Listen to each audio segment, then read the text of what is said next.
আসসালামু আলাইকুম। আমার রান্নাঘরের যে কোনো ট্যুর দিলে আপনারা খুব পছন্দ করেন। রান্নাঘরের কোথায় কী রাখি হয়তো অনেকের মনে অনেক কোয়েশ্চেন আছে। আমি আসলে রান্নাঘরে অনেক কিছু আপনাদের সাথে শেয়ার করেছি। বাট একটা ইন্টারেস্টিং এবং রান্নাঘর পরিষ্কার পরিচ্ছন্ন আমাদের কাপড় পরিষ্কার পরিচ্ছন্ন রাখার জিনিসগুলো মানে কোথায় রাখি, কীভাবে রাখি সেটাই আজকে এই ভিডিওতে আপনাদের সাথে শেয়ার করব। প্রথমেই দেখাবো হ্যান্ড ওয়াশের 5 লিটার এবং ডিশওয়াশের 5 লিটার গ্যালনের কথা, যেটা স্বাস্থ্যের জন্য আমি কিনে থাকি।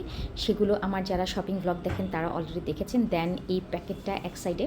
প্রথমে এই প্যাকেটটা নিয়ে বলি। এই প্যাকেটের মধ্যে আমি এক্সট্রা গুঁড়া সাবান, এক্সট্রা টিস্যু এগুলো রেখে থাকি, যাতে আমি জানি কোথায় কী আছে। আপনি এলোমেলো করে রাখলে হয়তো অনেক সময় অনেক কিছু খুঁজে পাবেন না, কিন্তু আমি এজন্যই রাখি কারণ হচ্ছে আমি জানি এই ব্যাগের মধ্যে কী আছে, যাতে আমি যখন ইচ্ছে হাত দিলেই সেটা পেয়ে যাই। এবং এই আইডিয়াটা আমি যখন করেছি আমার নিজের কাছে অনেক বেশি ভালো লেগেছে। আর এটা আমি একদম লেফট সাইডে রেখে থাকি ক্যাবিনেটে। দেন আমি একটা পট বের করলাম।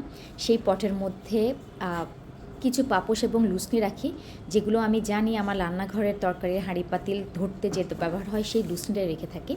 আরেকটা পট আমি বের করেছি, এটাতে আপনাদেরকে এখন দেখাচ্ছি। এখানে হচ্ছে সবগুলো পাপোশ, আমার সারা ঘরের পাপোশ 2 সেট। আমি যেগুলো ধোয়া শেষ ক্লিন করে এই পটের মধ্যে রেখে থাকি।